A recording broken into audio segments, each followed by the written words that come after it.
মসজিদ শব্দটির অন্তর্নিহিত ভাবধারা বিশেষভাবে অনুধাবনের বিষয়। প্রকৃত ভাবধারা বুঝতে না পারলে মসজিদ গমনের উদ্দেশ্য ও লক্ষ্য সম্বন্ধে মানুষ মসজিদের পূর্ণ পরিচয় পাইতে পারে না।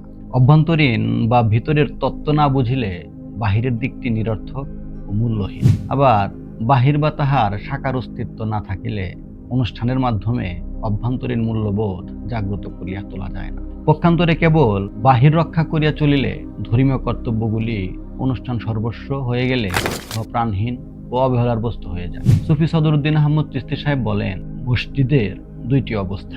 মসজিদ শব্দটির অন্তর্নিহিত ভাবধারা বিশেষভাবে অনুধাবনের বিষয়। প্রকৃত ভাবধারা বুঝতে না পারলে মসজিদ গমনের উদ্দেশ্য ও লক্ষ্য সম্বন্ধে মানুষ মসজিদের পূর্ণ পরিচয় পাইতে পারে না। তিনি আরো বলেন, মসজিদকে দুই ভাগে ভাগ করা যাইতে পারে, নিরাকার ও সাকার, ভেতর ও বাহির। প্রত্যেক বিষয়ের এই দুইটি দিক আছে। আজকে সুফি দর্শনের এই পর্বে আমরা কথা বলতে যাচ্ছি সুফি সদরুদ্দিন আহমদ চিশতি সাহেবের অমর সৃষ্টি মসজিদ দর্শন বই থেকে। আমাদের চ্যানেলের দর্শকদেরকে আমরা জিজ্ঞেস করেছিলাম সুফি সদরুদ্দিন আহমদ চিশতি সাহেবের লেখা মসজিদ দর্শন বইটি আমরা ভিডিও আকারে আনতে চাই। আপনারা সবাই বিপুল সাড়া দিয়েছিলেন আমাদের সেই পোস্টে। তারই ধারাবাহিকতায় আজকের এই ভিডিও, তাই না টেনে পুরো ভিডিও দেখতে থাকুন।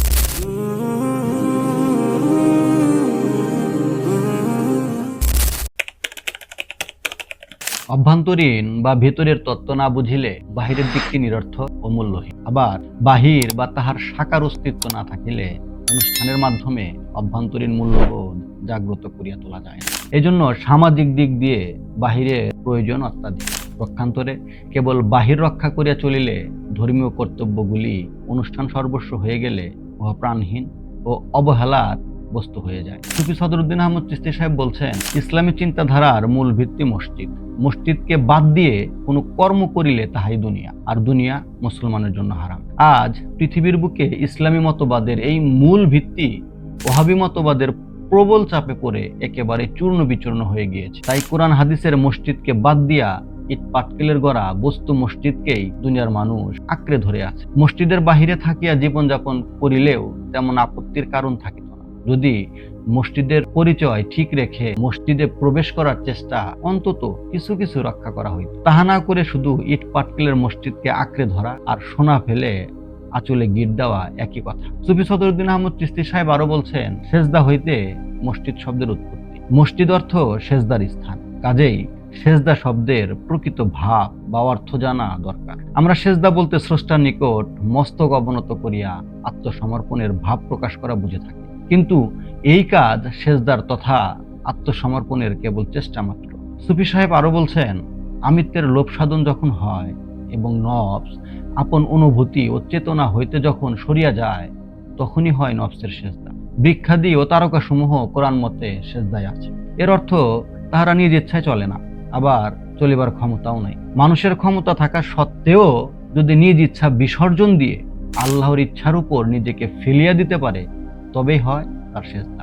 সুফি সদরুদ্দিন আহমদ চিশতি সাহেব আরো বলছেন, হযরত মুসা আলাইহিস সালাতু ওয়াস সালাম যখন আল্লাহর নূরের জ্যোতি দর্শন করলেন, তখন তার ইন্দ্রিয় বোধ পৃথিবীর দিক হইতে অচেতন হয়ে পড়িয়াছিল। তাই তিনি অজ্ঞান হয়ে একেবারে ধরাশায়ী হয়ে পড়েন। সুফি সাহেব আরো বলছেন, এখানেই তার প্রকৃত সেজদা ও আত্মদর্শন। সূরা সেজদার 15 নং আয়াতে আল্লাহ বলছেন, নিশ্চয় যাহারা আমাদের আয়াতে বিশ্বাসী, তাহারা যখন আয়াতের জিকিরে অর্থাৎ পরিচয়ের সংযোগে আসে, তখন অজ্ঞান হয়ে সেজদায় পড়িয়া যায়। কাজেই দেখা যায় সেজদার প্রকৃত অবস্থা তখনই হয় যখন নফস স্বর্গীয় প্রভাবে তার পার্থিব চেতনা হারাইয়া ফেলে এবং নফস মানবীয় অনুভূতির সীমা ডিঙ্গাইয়া অতীন্দ্রিয় জ্ঞানরাজ্যে উপস্থিত হয়। তখনই লাভ হয় প্রকৃত জীবন, যদিও মানব ইন্দ্রিয় তখন পার্থিব সকল চেতনা সম্পূর্ণ হারাইয়া ফেলে। সুতরাং দেখা যায় প্রকৃত সেজদার স্থানে বা সময়ে দুনিয়া নফস হইতে একেবারেই বিদায় নেয়। পৃথিবী যেমন ছিল ঠিক তেমনই বিদ্যমান থাকে, কিন্তু নফস দুনিয়ার সঙ্গে বন্ধন অবর্জিত অবস্থায় থাকে। সুফি সাহেব এখানে অবাক করা তথ্য দিয়ে বলছেন, এই দুনিয়া বর্জিত অবস্থায় সত্যিকারের মসজিদের চরম রূপ।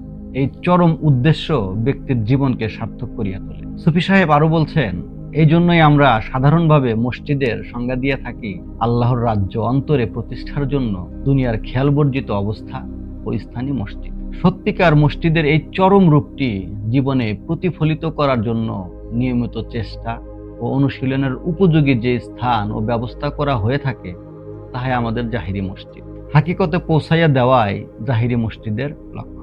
সদরুদ্দিন আহমদ চিশতি সাহেব আরো বলছেন, সেজদা করিতে চাইলে সালাত প্রয়োজন। সালাতের কোরআনী পরিভাষাগত সংক্ষিপ্ত অর্থ হলো আল্লাহর সঙ্গে সংযোগের প্রচেষ্টা। কোরআন বলিতেছেন, ইন্না সালাতা লে জিক্রি, অর্থাৎ নিশ্চয় সালাত আমার সঙ্গে সংযোগের জন্য। সালাত সাফল্যমণ্ডিত হইলে মসজিদ তৈরি হয়ে যায়, মসজিদ তৈরি হয়ে গেলে সেজদার অবস্থা তৈরি হয়ে যায় এবং সেজদা সহজসাধ্য হয়ে যায়। হাকিকতের এই সমস্ত অবস্থাপ্রাপ্ত হইতে হইলে মসজিদের আদব ও মসজিদ সংক্রান্ত মাসালাগুলি জানা অতি প্রয়োজন। আবার মসজিদের প্রকৃত স্বরূপ বুঝতে পারিলে মসজিদ সংক্রান্ত মাসালাগুলির তাৎপর্য ও উদ্দেশ্য সহজেই বোঝা যাবে। এজন্য বিস্তারিতভাবে বলা ও বোঝা দরকার। সুফি সদরুদ্দিন আহমদ চিশতি সাহেব আরো বলছেন, আয়াত শব্দটির কোরআনী অর্থ বোঝা প্রয়োজন। সৃষ্টি জগতের প্রত্যেকটি বস্তু আল্লাহর আয়াত, অর্থাৎ চিহ্ন, নিদর্শন বা পরিচয়। আল্লাহ হইতে সমস্ত সৃষ্টির আগমন, আবার আল্লাহর দিকেই প্রত্যেক সৃষ্টির প্রত্যাবর্তন হয়। সৃষ্টিকে যতক্ষণ আমরা বাহ্য চক্ষু দ্বারা দেখিয়া থাকি ততক্ষণ উহাকে আল্লাহর চিহ্নরূপে চিন্তা করিলেও উহা আল্লাহর পরিচয় দান করে না এবং আল্লাহর নিদর্শন রূপে প্রকাশ পায় না। কারণ সমস্ত সৃষ্টি আল্লাহর পরিচয় বলিয়া স্বীকার করিয়া নিলেও বাহ্য চক্ষু দ্বারা এগুলিকে আল্লাহর আয়াত রূপে দেখা সম্ভব নয়। যখন আল্লাহর দয়া অবতীর্ণ হয়ে আল্লাহ তার কোনো দাসের আমিত্বের আবরণ ছিন্ন করিয়া ফেলেন, তখন বাহ্য চক্ষুর অভ্যন্তরীণ অতীন্দ্রিয় দৃষ্টি খুলিয়া যায় এবং সমস্ত সৃষ্টির মধ্যে স্রষ্টার পরিচয় এককভাবে দৃষ্টিগোচর হয়। তখনই বোঝা যায় যে প্রত্যেকটি সৃষ্টি আল্লাহর এক একটি আয়াত। সুফি সদরুদ্দিন আহমদ চিশতি সাহেব আরো বলছেন, মানুষের মন সংসার জীবনের সঙ্গে ঘনিষ্ঠভাবে জড়িত, কিন্তু আল্লাহকে পাইতে হইলে মানুষকে বস্তু নিরপেক্ষ ভাব অর্জন করতেই হবে। ইসলাম এই বিরোধের সমাধান দিয়েছে, আর মসজিদ সেই সমাধানের একটি মূল কেন্দ্র। মসজিদের সংজ্ঞা বুঝিতে হইলে প্রথমে ইসলামের স্বরূপ বোঝা দরকার। সমস্ত সৃষ্টি আল্লাহর বিধানে পূর্ণ আত্মসমর্পণকারী, কেবল মানুষের মন এই আত্মসমর্পণে ব্যতিক্রম। এই মনকে আত্মসমর্পণকারী বানাইবার জন্যই ধর্মের আগমন।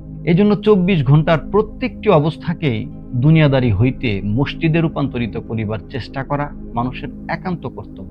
আমরা যাহাকে মসজিদ বলি তাহা মসজিদের প্রতীক মাত্র। প্রতীক প্রতিষ্ঠা করিয়া তাহার মাধ্যমে সত্যিকার মসজিদে প্রবেশ লাভের চেষ্টা চালাইবার যে সকল ব্যবস্থা সকলের অনুসরণযোগ্য করে ইসলাম ধর্মে রাখা হয়েছে, কেবল তার সঙ্গে আমরা পরিচিত। ভেতরের সঙ্গে আমাদের পরিচয় এক প্রকার নাই বললেই চলে। তাই বলে ধর্ম এমন হালকা বিষয় নয় যে উহাকে এড়াইয়া গেলেই আপদ এড়াইয়া যাওয়া সম্ভব হইবে। ধর্ম মানুষের সামগ্রিক অস্তিত্বের মূল বিষয়বস্তু। আজ আমরা যাকে মসজিদ বলি সেটা হয়তো দেয়াল বা ইট পাথরের একটি কাঠামো বা ইবাদতখানা, কিন্তু কোরআন হাদিসে উল্লেখিত প্রকৃত মসজিদ সেটা কোনো স্থাপনা নয়, সেটা একটি অবস্থা, একটি দুনিয়া বর্জিত হাল। যে হৃদয় দুনিয়ার মোহ থেকে মুক্ত হয়ে আল্লাহর দিকে সম্পূর্ণভাবে নত হয় সেই হৃদয় হয়ে যায় মসজিদ। আর যদি হৃদয় জাগ্রত না হয় তাহলে হাজারো মসজিদের মাঝেও মানুষ মসজিদহীনই থেকে যায়। ভালো থাকবেন, সুস্থ থাকবেন, সুফি দর্শনের সাথেই থাকবেন। দেখা হচ্ছে মসজিদ দর্শন ভিডিও 2। ধন্যবাদ।